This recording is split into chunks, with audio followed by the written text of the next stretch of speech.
I'm very excited and honored to have a really special guest today. My name is Lilli and I want to welcome you to this LinkedIn Live. Together with my business partner, Mike Benner, we support companies on their way to a change in marketing, branding, sales, follow-up, and digitalization processes. We deliver implementable and customized solutions. And before we started our talk, I want to tell you a little story. So I strongly believe and I live according to the mindset of the 3 C's. Have you ever heard of the 3 C's? So I always say a challenge is a chance for a change. And a few weeks ago, I shared a post about Alexander Sixt and his inspiring talk at the Manager Lounge. And I made use of the chance of this successful post. So we have reached over 10,000 views with this post. So thanks for everybody who interacted. And approached Alexander directly and asked him if he would like to be my guest in my LinkedIn Live and talk about challenges, chances, and changes that Sixt has gone through. And as we are here today, I think the answer was positive. But now I want really to bring Alexander into the chat. But first of all, I will introduce him so that everybody is really on the same page and that we know who he is. So Alexander, born in 1979, joined the Sixt group in 2009 and was responsible for the planning and implementation of Sixt Leasing efficiency program until 2010. He then took over the management of group strategy, mobility service, such as the famous Drive Now, and later group purchasing. Alexander was appointed to the managing board in February 2015 and has since been responsible for the global Sixt Tech division with 700 employees and the areas of corporate strategy, M&A, global human resources, group purchasing, and the management of global shared services and administrative functions. Before joining Sixt, Alexander worked as a consultant at Roland Berger and studied in Paris, London, and Berlin. And Alexander and his brother Konstantin were in charge of the launch of the One app in early 2019, which today digitally integrates the products of car rental, car sharing, ride-hailing, and car subscription. So an all-in-one solution for mobility. I'm sure we will hear more about it. But now let's welcome Alexander. Good evening. Good evening to you all. Thank you for having me. Great to have you here. Where are you tuning in from? So we asked everybody from the chat, where are they located? Where are you tuning in from? From Munich directly? I'm sitting in my office in the beautiful town of Pullach. Some call it the garden office. I call it Gewerbegebiet. It's where our company is based since 30 years. Awesome. So thanks so much for joining us today. And I'm really excited about our talk and also about our topic. So we will talk today about leadership in challenging times on the one hand and the importance of employee communication. And this year was more than challenging in many aspects. Sixt is a company who reacted extremely fast and flexible to the crisis and to the changes. What were your milestones and what is the secrets also to say of your company that you have been able to act like that? Well, you know, our business, we are like a very early indicator for our macroeconomics development. You know, the first thing people stop doing in a global crisis is usually travel, right? It happened in 2009, 2010 with the financial downturn. So I'm a little bit experienced when it comes to managing these global epidemic crises. And obviously, the first thing we try to protect is our customers and our employees. Right, the very first moment we implemented an EHS task force to really understand what is necessary to have business continuity in place. We operate large data centers here in Pull-Up, but also around the globe. So these had to be protected, implemented shifts. Then we knew that the home office thing was coming with dramatic effects. We were already implementing a home office system 2 years back. And now obviously we had to do this a lot quicker and obviously put the measures in place because we were very close to the border here to Austria. And a lot of people were actually in Austria for skiing right when the crisis hit, the pandemic. Yeah. So basically we sent all those people, I think we were the first company here in Munich, say, listen guys, you're not allowed to return back to work, right? And nobody understood why we did it. And now I think it's crystal clear to everyone. And I think this crisis is, I always compare it to driving in the fog with a little light, right? Basically, we had no information. We didn't know what was coming, but we understand that we needed to act fast. And there comes a little bit the advantage of going through a crisis already in my past experience. And I basically have two takeaways from any crisis, right? You have to act very, very fast and decisively to bring costs down. I think this is something which is always very, very tough on everyone. But I very much believe in a very open and direct communication and don't do it in little tranches of measures. But we implemented right from the get-go a project called Phoenix, where my entire corporate development team and I oversaw that project, and we brought down the cost quite dramatically. So in the first 9 months, we decreased our cost base by something like 500 million, implemented short-term work, had some layoffs as well, initiated a hiring freeze, basically terminated expiring contracts, and all these very, very difficult measures we just had to undertake. Because if you look at it in the retrospect now, we have the big advantage at Sixt that our business model is very, very flexible. 85% of our cost base is variable. Which is especially the fleet, right? So we're able to scale down our fleet very, very rapidly, quite to the contrast of airline hotel industry, who basically cannot tear down hotel or sell airplanes so quickly. But we basically decreased our fleet by 35% in the first 9 months. That's another 250 million in cost savings. And I think what we can be very, very proud of, that we were able to achieve a positive result in just 1 quarter. So we had a devastating second quarter, which was very brutal. We lost almost 110 million, which is huge. But in the second and third quarter, we turned around and reported a profit of 70 million. And obviously, it was very, very hard on everyone here. And I can only imagine how hard it was for many of our employees who took the sacrifice to go on short-term work. But I think at the end of the day, it's all about communication, and communicate very transparently and honestly here, and even communicate things you don't know. I think this is the most important thing, because a lot of people ask me, how long is short-term work going to continue? And it's a very simple answer: I don't know. It's very much determined on politics and regulations, and we rather start over as soon as we can.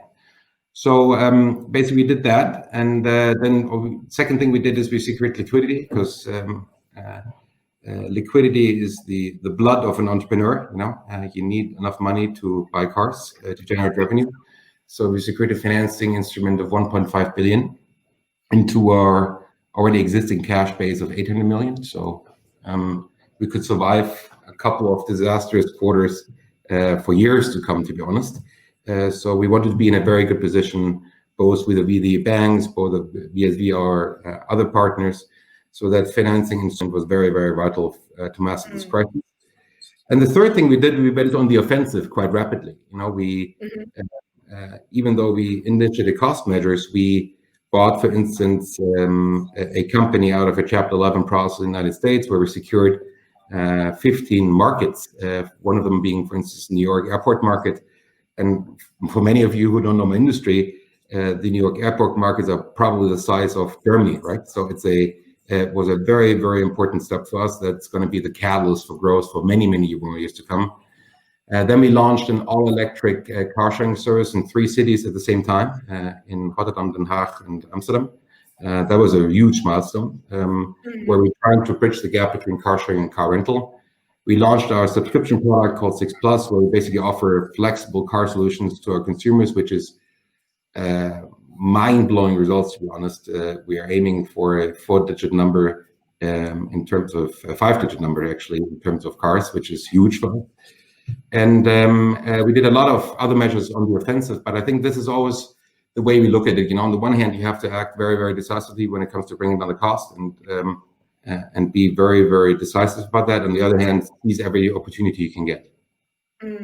So you made use of the experience from the past as well and reacted quite flexible and fast to the coming up situation without even knowing what is going on and in which direction it will go, but securing the company, as you said, financially and also strategically, like it seems like that. And now you are harvesting like in the third and fourth quarter of the year. Yes, I think a lot of people make the mistake that they tend to underestimate a crisis. They tend to wait and see, and wait and see is always the worst advocate because at the end of the day, it will get worse. So I think this is a big advantage of being an entrepreneur, being a family-run business, that we can act very, very quickly and make decisions very, very fast. So I think this was very, very important. And I was very, very happy that we could almost save as many jobs as we possibly could by acting exactly this decisively. Obviously, this was painful for some of the people who were on short-term work, some of the people we had to let go in the very beginning. But ever since the beginning, we didn't let go anyone. So I think that was very, very important to us, that we had a clear communication strategy and to be very, very transparent in what we do. Absolutely. So the communication, we will come back. I heard that you were saying you always see a crisis as a chance. So talking about it, what was the driver for you personally and also for your company to take this crisis as a chance? Well, honestly, it's also the experience I had from 2008, 2009, right? It was also a very devastating blow to our P&L and balance sheet back then. The third quarter of 2008 was also roughly about minus 50 million. So it was really, really bad. And, if you look back now to these last 10 years, we used this crisis by cutting costs, by implementing new products, challenging every process. And in this last 10 years, we basically doubled our revenues. We increased our earnings by 14 times, and we increased our market cap almost 200 times.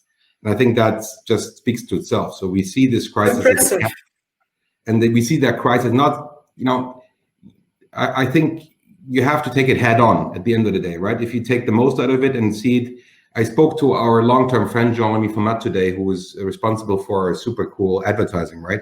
And he compared this crisis, and I think it's a beautiful analogy, like the yellow light period in a Formula One car race, right? Everybody is driving really slow, trying to get new data in, trying to reassess the situation, and everybody is preparing to get to the green light. And that's exactly what we're doing right now. Basically, we cleaned the house, we understand what we need to do, we laid very, very important groundwork for future growth, and we're just waiting to get started again. So like everybody is preparing, and those who are ready, who clean their house, as you said, they will then, when the light turns green, give the push and be there on the market in the pole position, so to say. Yes, I think one very important word in our company is called Wachstumswille. We are very, very much focused about growth because we believe that the cost base is always increasing, where there's very little you can do. So basically, you have to evade this cost conundrum by constant growth. And we see many, many growth opportunities, especially due to the shift in market, to the shift in customer behavior. And I think now we are pretty good equipped for leveraging these new trends. Awesome, really impressive. And in a Focus Online interview, you were saying that during the first lockdown, the safety of your employees has had their highest priority, even before looking into figures and looking into how the business is performing. So how was this managed and communicated by Sixt? I mean, you are a family-owned company, but you are on the stock exchange, so it means you have also stakeholders where you need to have their agreement as well. So how have you managed this? So really to say, okay, employees first, safety first, so to say, and then we will look into the business. Yeah, everything we have is our people. We don't have a product that's protected by patent law or have huge barriers to entry, right? At the end of the day, we are a service company that's providing premium services in terms of service at our branches, but also by technology. So our people and the people who are working for us, they are the most crucial elements of our business, right? And the first thing we have to do is protect them. That's our top of our list of our priorities, and the rest will follow.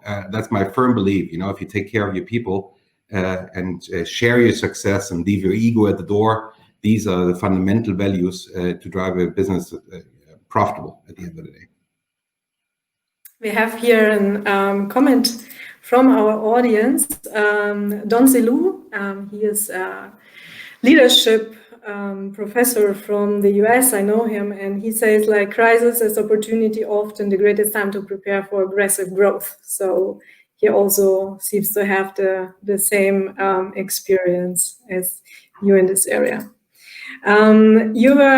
So I quote you. You say, culture is strategy for breakfast. How does this influence your leadership style, or what do you mean with that? But that's not my quote. I got it somewhere. I think there are a multitude of people claiming the quote. I'm definitely not the one who invented it. As I said before, I think we very much believe in the autonomy of our people. We very much believe in freedom. We very much believe in entrepreneurship. At the end of the day, there are different approaches on how to steer a company, right? You can basically tell anyone what to do and monitor them on a constant basis and challenge their work on a daily basis, right? But maybe I quote this beautiful quote from Xperi I just read this morning, by the way. If you want to build a boat, one option is basically get everybody around and tell them exactly what to do, and the other one is to inspire people with the dream of going onto the open sea. And that's exactly what we're trying to do over here. Is at the end of the day, obviously we have to make money, and there are constraints we have to deal with, and obviously budgets and costs is a very, very important vital factor. But at the end of the day, if you really get the mindset and the people that they are acting in their own best interest, that every money they spend is their own money, and have a strong alignment of interest, I think that's crucial to make it work. And I can tell you only for ourselves, I mean, I'm almost 100% incentivized on the profitability of this company. My fixed salary is very, very small. I have a very, very high portion of my variable salary based on the performance of the company, but it goes down to the branch personnel. A lot of their salary, about 60 to 70%, is based on the individual performance and the performance as a group. So I think it's very, very important that the people have a common understanding of what our vision is, to inspire them, not to motivate them, but to inspire them with a common belief. And I think this growth story we had in the last 10 years and really changing the world in terms of how we think about mobility, I think that's a pretty good inspiration. Absolutely. So when I'm working with by the way, Peter Drucker, the guy who invented the Peter Drucker, yeah. Peter Drucker, the audience was writing it. I saw it. Oh yeah, I see. Yeah. Everybody. Yeah, so my fault. But I first heard from you when I was listening to a podcast where you were a guest. So I thought it's really, it really says it all, so to say. But talking about that and talking about employees, so I mean, you have also sent some employees in short-time work as well. But on the other hand, you were launching Sixt SE. So the 3 locations in the Netherlands, and with Sixt Plus, you've developed and launched a totally new product in a very short time. So how do you communicate with and encourage your employees all around the world to stay strong, to be open-minded and open-hearted, and face the challenge together with you? So how do you bring them on board, so to say, also in this critical times?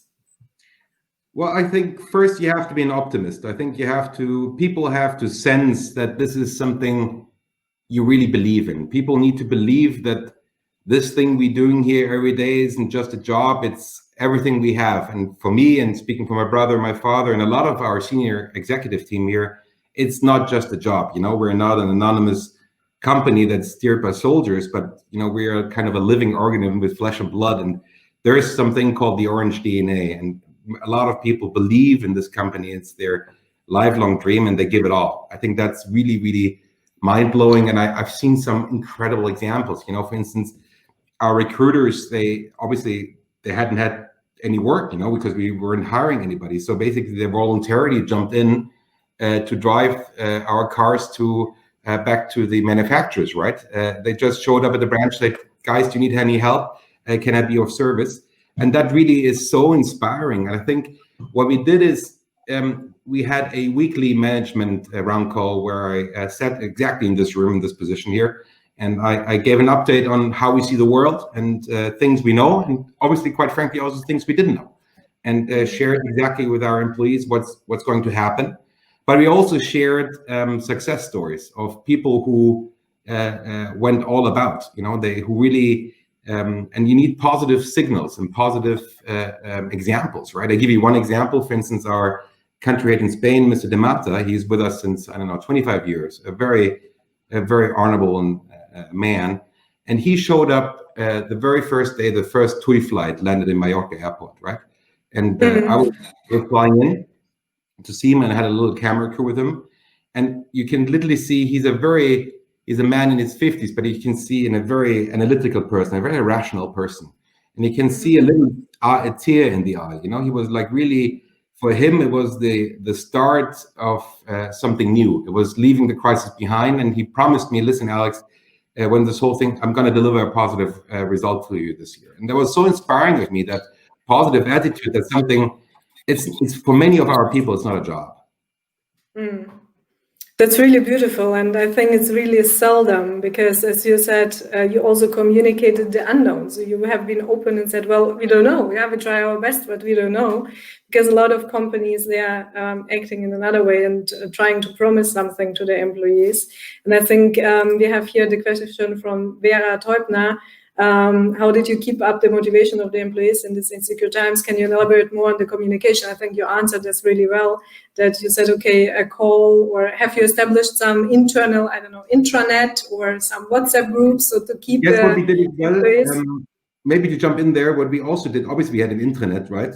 But one of the first things we did in our tech department, that's a beautiful thing, because we have about 500 engineers around the globe, right? And we build our own software, which is great.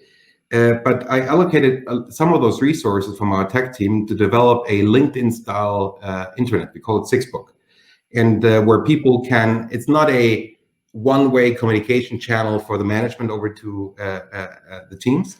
It's actually like LinkedIn. You can comment on posts, you can share your own views, you can basically share very, very openly what you feel. And that was really, really vital, because we had video feeds, we used that channel very, very often and very decisively as well. And I think within 3 weeks they delivered the product, and now it's live and everybody loves it.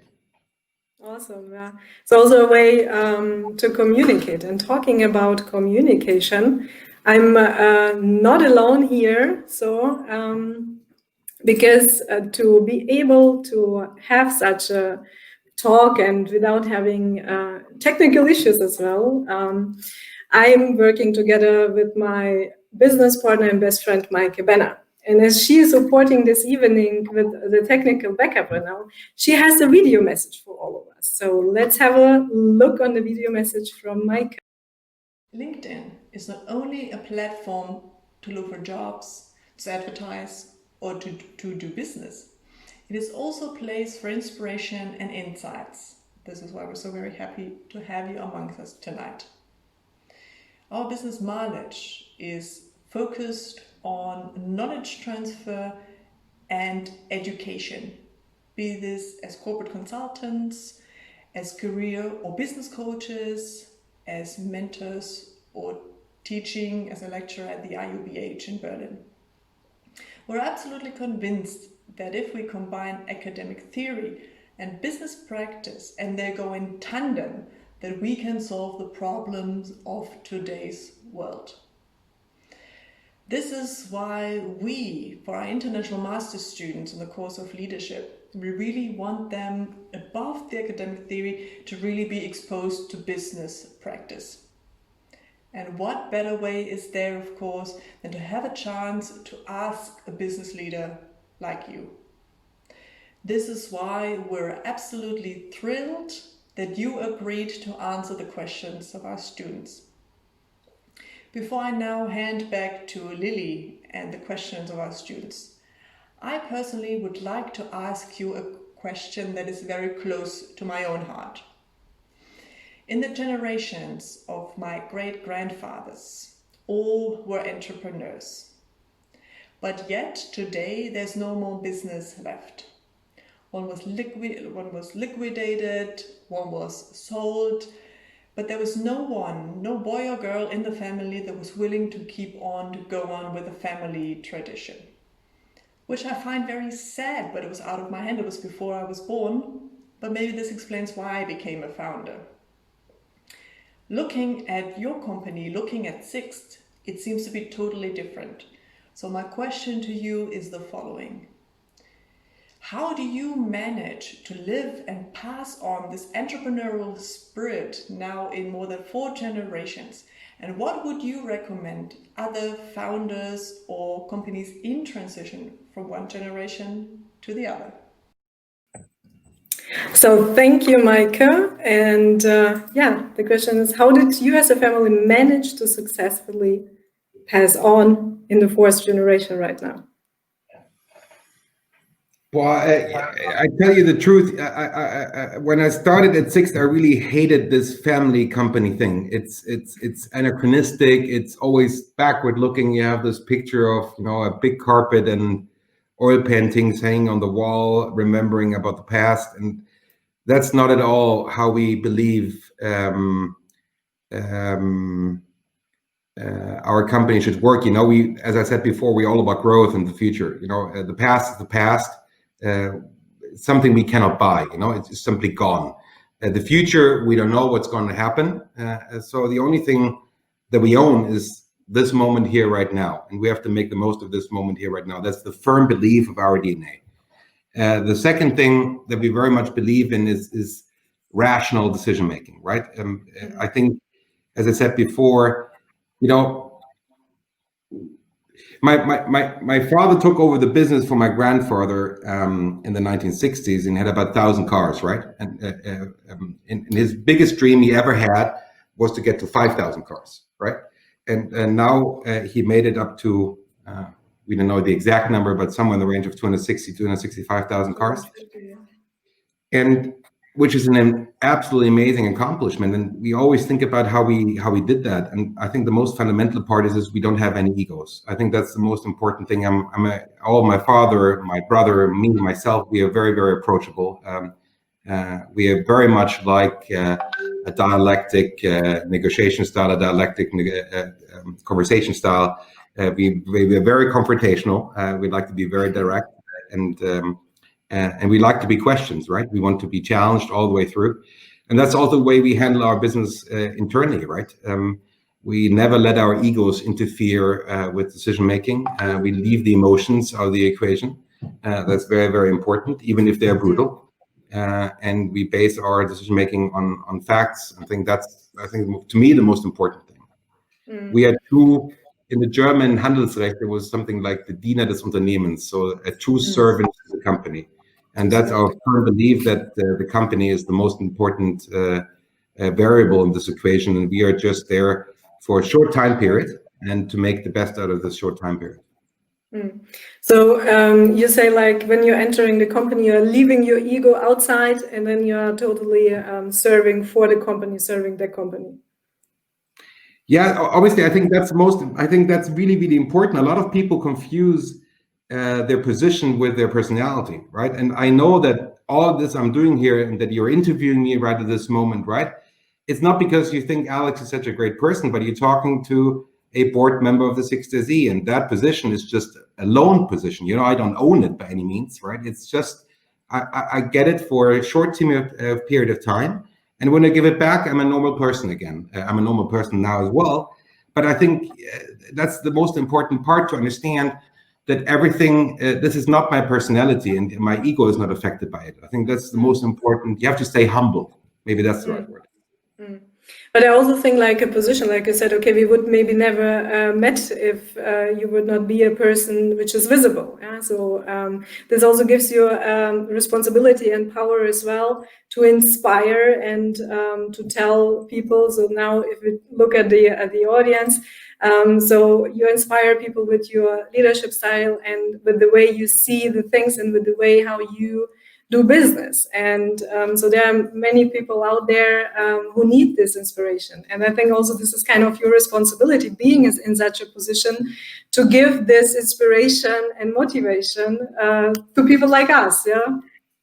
I don't want to disillusionize you by any means, right? But I'm primarily doing it because I want to get the word out that Sixt is a great company, and that a lot of the audience is renting cars from us, because not only it makes my life a lot easier, but it makes the life easier for all personnel at the branches in our call center, right? Whose job are depending on this. So this is my way of getting the word out that we are a great company. So it's not about promoting myself, very much to the contrary. It's very much there to promote our company, right?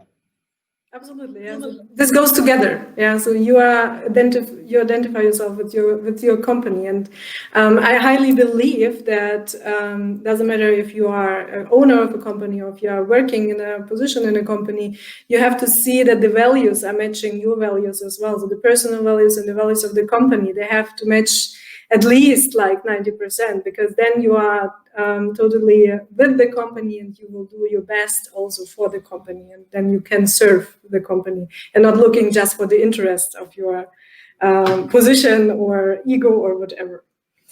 So as mentioned, we are lecturers at the EUBH in Berlin for a master's class in leadership and management. And our students were really excited that they have the opportunity to send in some questions. And there were so many, but a lot of them we have already covered. So we choose 2 of them. And so here we go with the first one from Alexandra. She's from Colombia and at the moment located in Berlin. And her question is, how does a company, so how do you implement culture day by day? That's a very tough question. That's something, obviously, I fail on a constant basis, right? It's something that's an ongoing work, right? And obviously, I'm telling you all these great stories, but I have to also admit that I'm failing many times, right? The majority of the times, you are human. Exactly.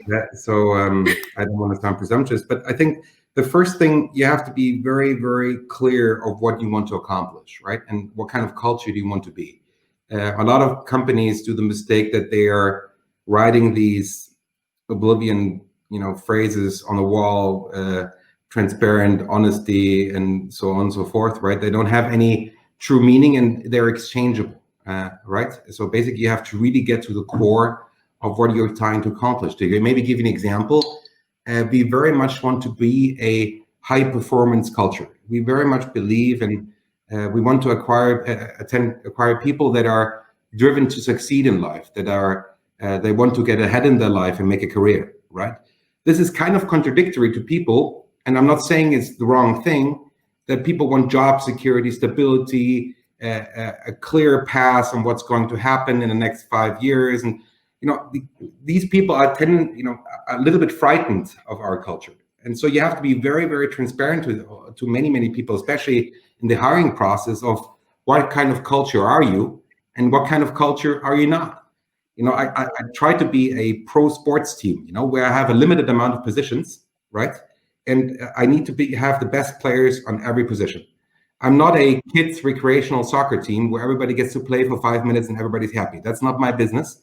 It might be good for other business, but I'm very much on performance. And that may be good for some people, but I also acknowledge very much the fact that that's not good for many other people. So I think the first advice is you need to be really clear on who you want to be and really think how this culture is any different than the company next door, right? I think that's really important. The second thing, to me, you have to lead by example, right? If you want a high performance, high working culture, I should be the one first in the office and the rest one leaving, it's as simple as that. And not saying that working hours are a an argument or an indicator for efficiency, but I want people to feel that this is the thing for me. And I think leading by example is the most important thing. And the third thing, this is basically the follow-up to this, you need inspired leaders as well, who communicate that message over to their employees, right? Because obviously, a lot of people, they write these beautiful company values on their door, but there is always this invisible communication barrier between the second and the third line of leadership, right? You may inspire the first line of leadership very easily, but somehow then the message gets confused in the second and third line. So basically, you need a leadership style and constantly re-articulate your message. Thank you. Yeah, so I think because Alexandra will write a thesis about company culture and setting up company cultures in a company, because she will take over a family business in Colombia. So that's why, yeah. So that's why this question was really close to her heart, and I think thank you for answering. And we have a second question from Said. He's from Afghanistan. And his question is, do you follow any specific leadership style, or do you have your own style of leadership? I don't very much, to be honest, believe in leadership styles. I think the most important thing, you have to be authentic. You have to, people need to see your heart, maybe it's sometimes your mind, but most importantly, your heart. And then the people will follow you. And some people are, and that's to me the most difficult thing to assess in an interview, whether somebody's a good leader or not. But the employees, they have a super cool antenna to realize who's a great leader or not.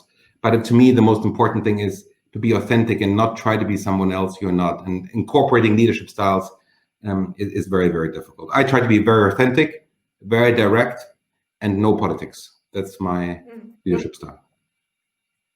Awesome, thank you.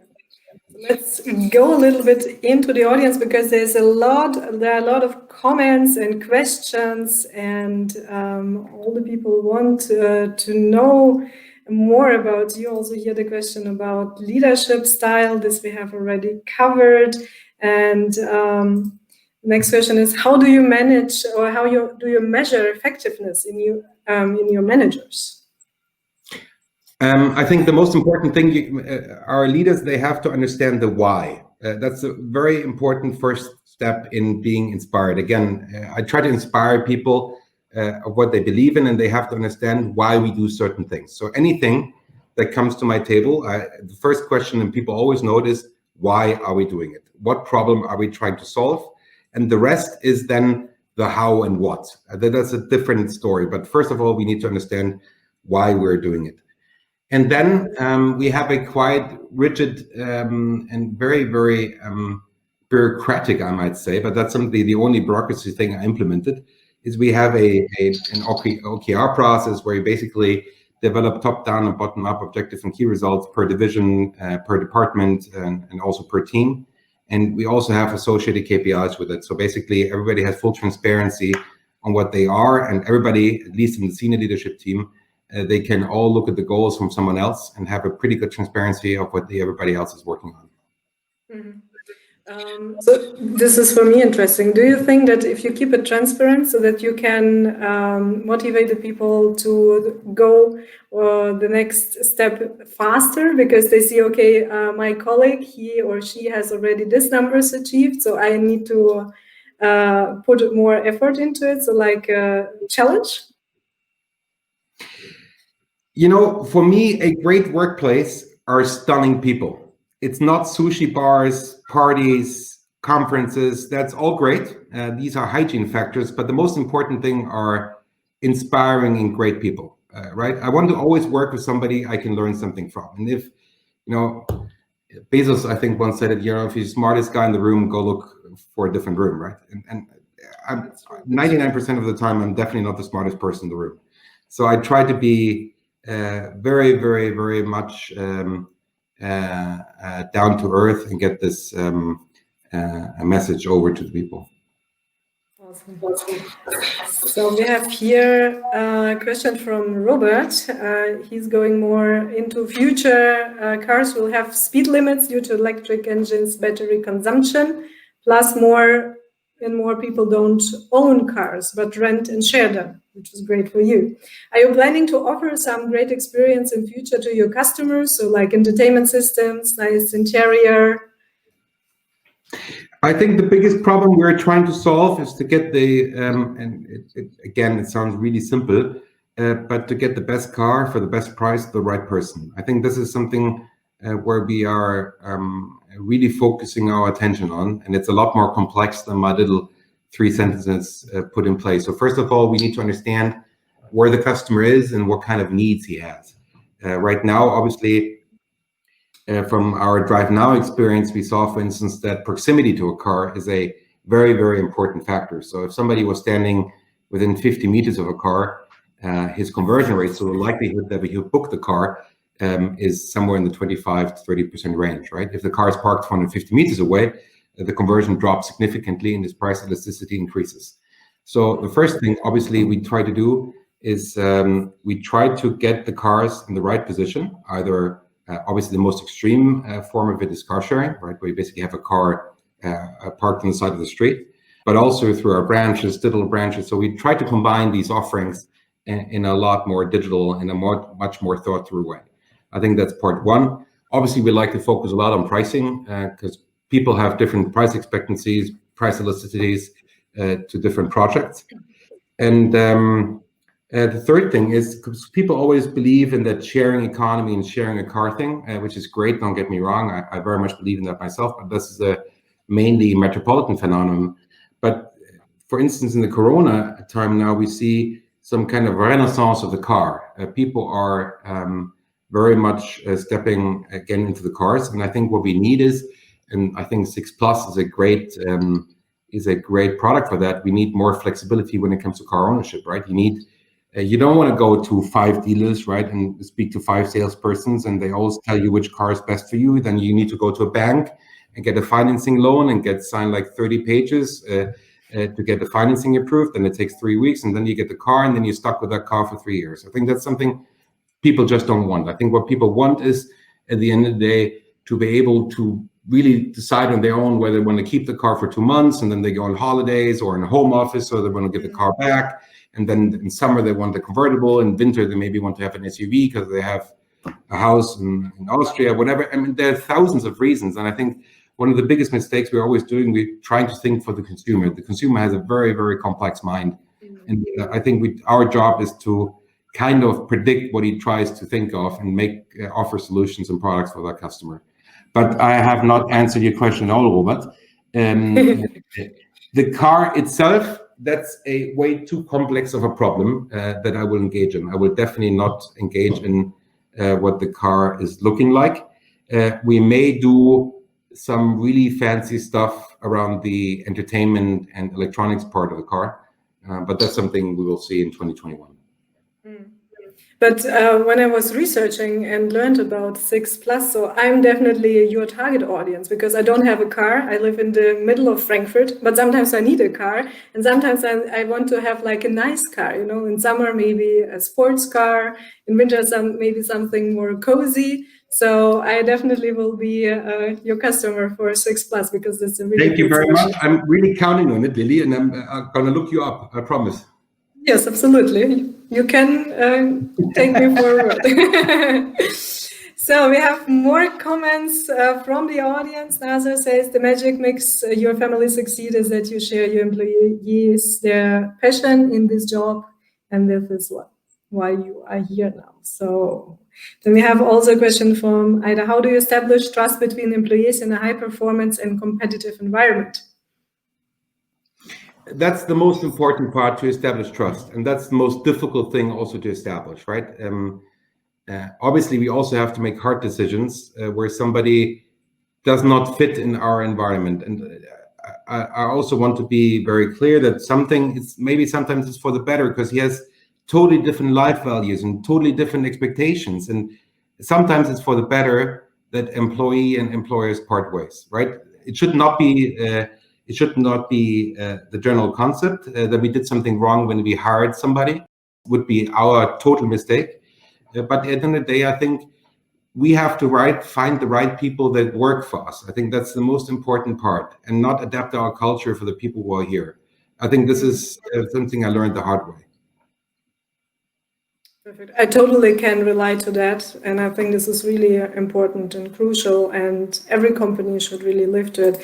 And we have a question from Nadia, which is going along with this. In this high-performance style, how do you find your balance, and how do you help your employees to be able to be high performer in the long run? That's a good question. First of all, we have a very, very high tolerance for failure. So high performance doesn't mean that you have to deliver high performance every day. That would be, we are not in a sprint, we are in kind of a marathon. So if somebody screws up, it's totally okay, because screwing up also means that he took a decision to do something. And that's far more valuable than just sitting there idly. And, by doing nothing, you cannot screw up. And I think somebody screwing up, that's already great, because he took action and he took responsibility. The second thing about taking actions and failing is obviously you have to assume responsibility for your actions. If somebody says, it was not me, it was because it was winter, autumn, fall, or whatever the reason is, then it's bad. But if somebody says, listen, I took a chance, I failed, I'm sorry, I didn't deliver, no problem at all, let's carry on. I think that's the most important part. The second part, I think that they have a trust in me that they can always show up and ask for help if something goes wrong. I think that's super important. That I give guidance. I'm approachable every day and night, right? If somebody wants to ask me a question, I'm there for them. And I think target setting is also very important, that the targets are not delivered top down, but they're actually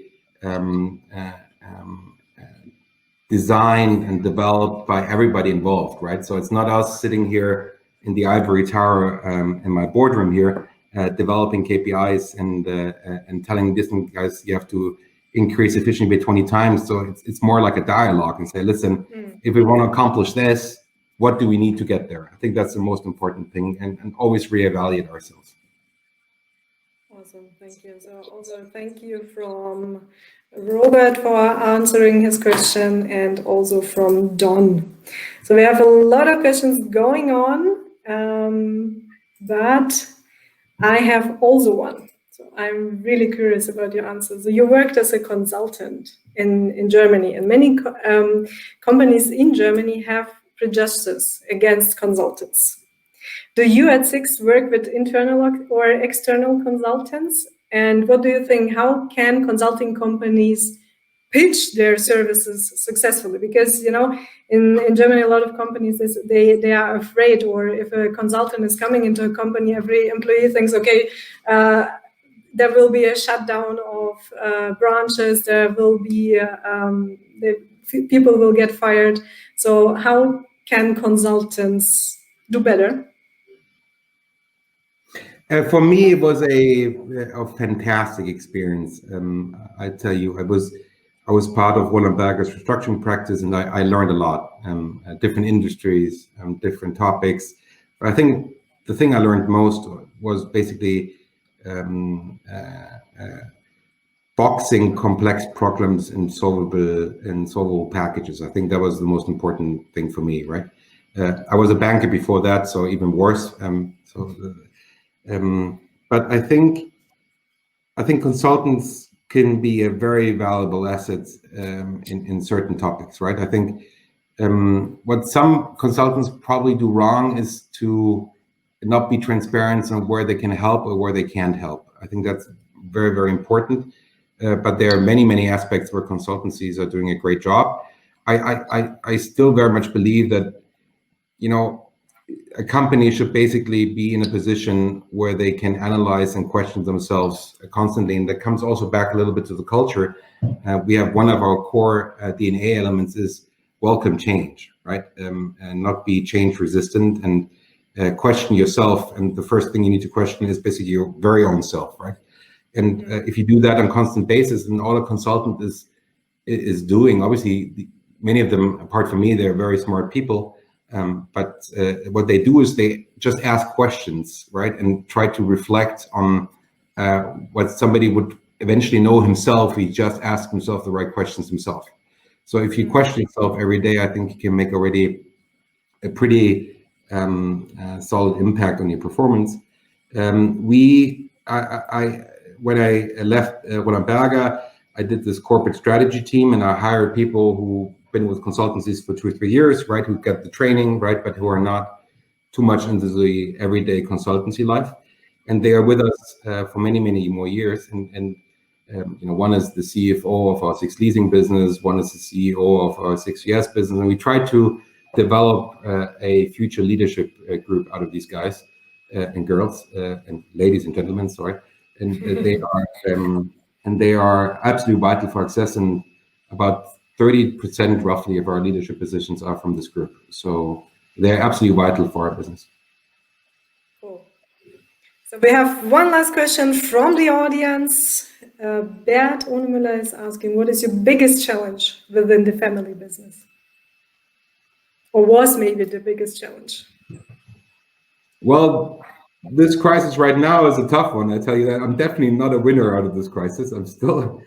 We're still gonna probably report a loss this year. So this was a really not a good year. It was a good year in many, many things, but financially it was not a good year. We made the most of it, but it was not good.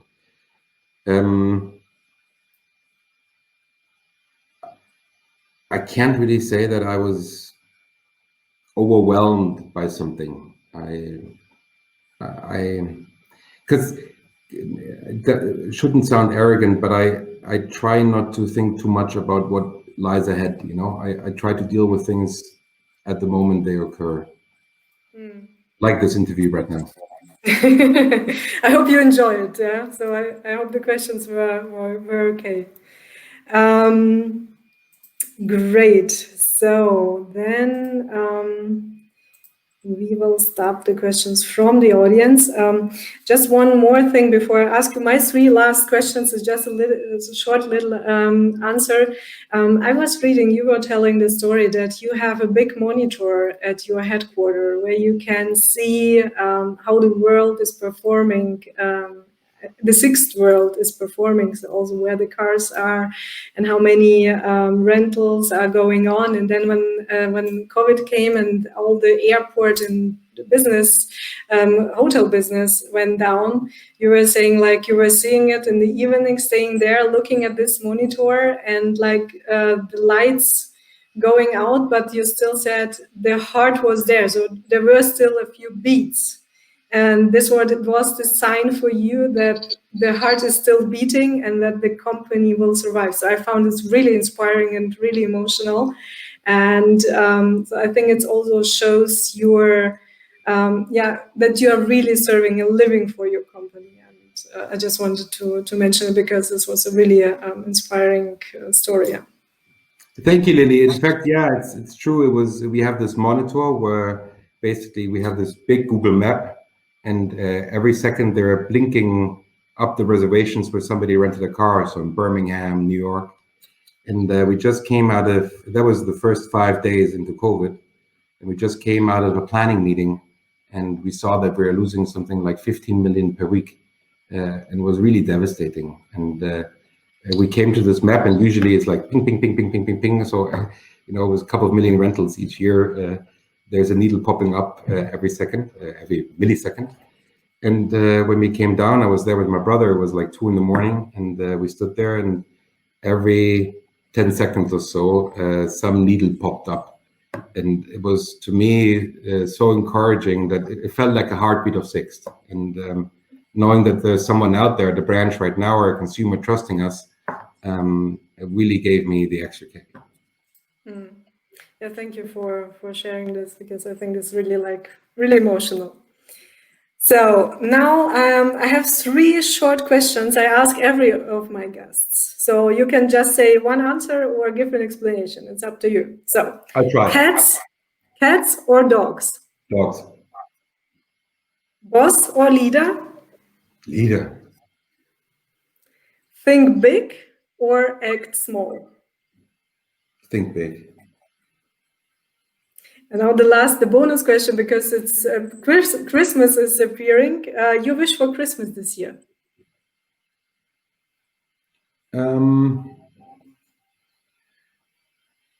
I want to spend time with my family, quite honestly. I want to, for a couple of hours, put my phone on the side, not look at it, and just enjoy the moment. This is a good wish, and I wish you a lovely time, a lovely pre-Christmas time. Not so much stress the last weeks. Enjoy your days off and really put the phone away somewhere without sound and anything, or go somewhere where there is no connection. So this is my trick. I always go into the Switzerland mountains. There is no connection at all. Then you are forced, you are not like a team to do that. So Alexander, thank you so much for your time and for your openness and honesty and your inspiration.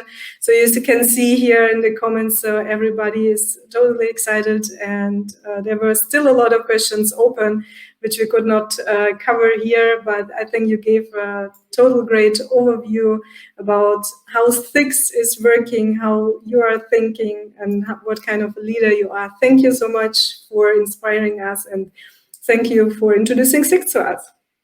Thank you very much, Lilli, for taking the time, and thank you to the audience for listening to this small-time car rental dude. And maybe when you take the next choice to rent a car, look for the orange sign.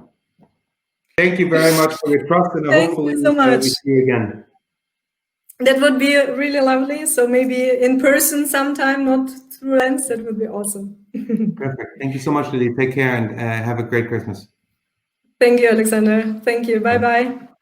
So this was our live with Alexander, and I still see a lot of comments popping in and a lot of questions are there.